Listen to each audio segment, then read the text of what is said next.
warahmatullahi wabarakatuh. Perkenalkan, saya Nurhayani, mahasiswa semester 1 dari UIN Sumatera Utara Medan dari Fakultas Dakwah dan Komunikasi dengan Prodi Komunikasi dan Penyiaran Islam dengan NIM 0101221010. Baik, di sini saya akan mempresentasikan mata kuliah hadis dengan tema memperkenalkan hadis Nabi Muhammad. Yang pertama yaitu terminologi hadis. 1. Hadis. Kata hadis berasal dari isim masdar dari kata kerja yang berarti komunikasi, cerita, percakapan baik dalam konteks agama maupun duniawi atau dalam konteks sejarah atau peristiwa dan kejadian yang aktual. Penggunaan dalam bentuk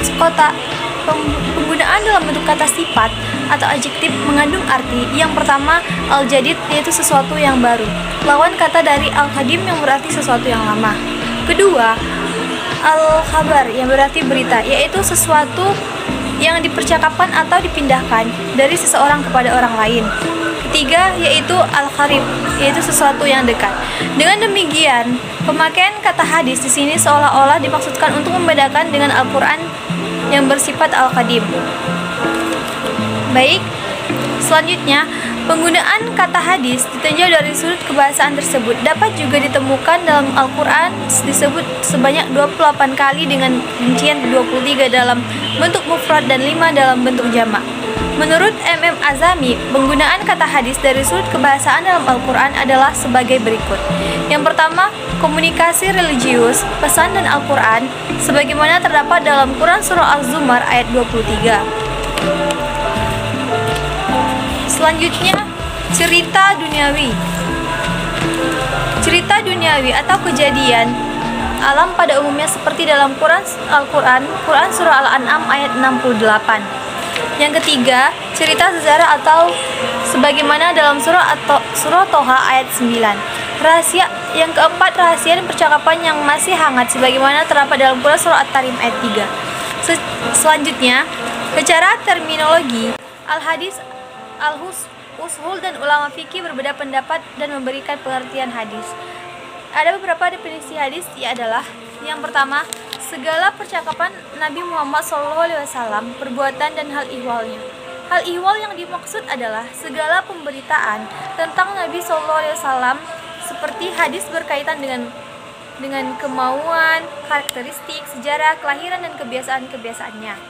Yang kedua, segala sesuatu yang bersumber dari Nabi Muhammad SAW, baik berupa perkataan, perbuatan, takrir, atau pernyataan dan pengakuan maupun sifatnya.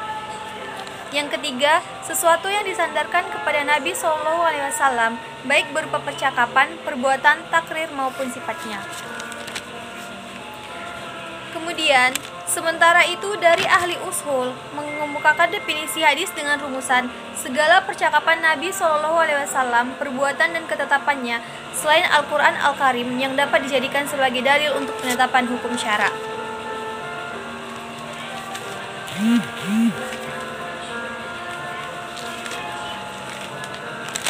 Selanjutnya, kedua yaitu sunnah.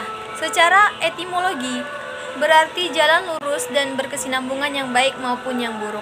Sedangkan menurut istilah yang digunakan muhaddisin sunnah adalah segala sesuatu yang dikaitkan dengan Nabi Muhammad SAW, baik berbentuk perkataan, perbuatan, takrir, bentuk fisik maupun moral, atau perjalanan hidup baik dilakukan sebelum diangkat menjadi Nabi ataupun sesudah menjadi Rasulullah SAW. Sedangkan ulama ushul fikih memberikan definisi sebagai sunnah merupakan seluruh yang datang dari Rasulullah SAW selain Al-Quran Al-Karim, baik berupa perkataan, perbuatan, takrir yang pantas untuk dijadikan dalil dalam menetapkan hukum syara. Menurut ulama fikih adalah setiap yang datang dari Rasulullah SAW yang bukan fardu dan tidak pula wajib. Selanjutnya yang ketiga adalah khabar. Khabar menurut bahasa berarti al-naba yaitu berita. Sedangkan menurut istilah terdapat 3 pendapat yaitu yang pertama, khabar adalah sinonim dari hadis yaitu sesuatu yang disandarkan kepada Nabi Muhammad SAW dari segi perkataan, perbuatan, takrir ataupun sifatnya. Yang kedua, khabar berbeda dengan hadis. Hadis adalah sesuatu yang berasal dari Nabi Sedangkan khabar adalah berita yang datang dari selain Nabi atas dasar dengan muhaddisin, sedangkan mereka yang berkecimpung dalam kegiatan sejarah dan sejenisnya disebut akhbari. Yang ketiga, khabar lebih umum dari hadis.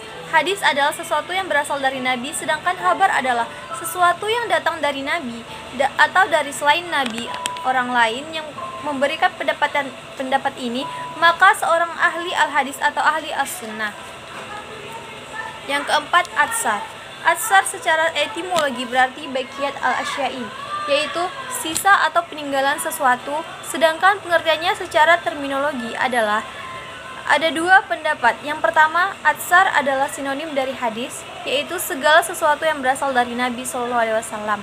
Dan yang kedua adalah atsar berbeda dengan hadis, yaitu sesuatu yang disandarkan kepada sahabat, tabi'in, dan terdiri atas perkataan dan perbuatan.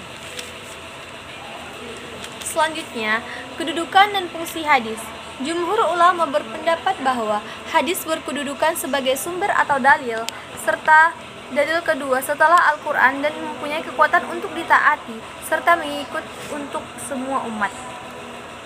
Fungsi hadis yang utama adalah untuk memperjelas Al-Quran, menafsirkan isi Al-Quran, dan memberikan kepastian hukum yang belum terdapat dalam Al-Quran, seperti anjuran sholat dalam Al-Quran yang mewajibkan seluruh kaum mukminin untuk melaksanakan sholat tanpa menjelaskan waktu, rukun maupun rokaatnya. Rokaatnya dilaksanakan sholat tersebut. Kemudian Rasulullah mempraktekkan kepada kaum muslimin tentang bagaimana tata cara melaksanakan sholat yang baik dan benar.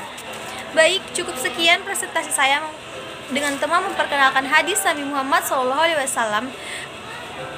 Di mana saya banyak kekurangan, saya mohon maaf, dan kepada Allah saya mohon ampun. Assalamualaikum warahmatullahi wabarakatuh.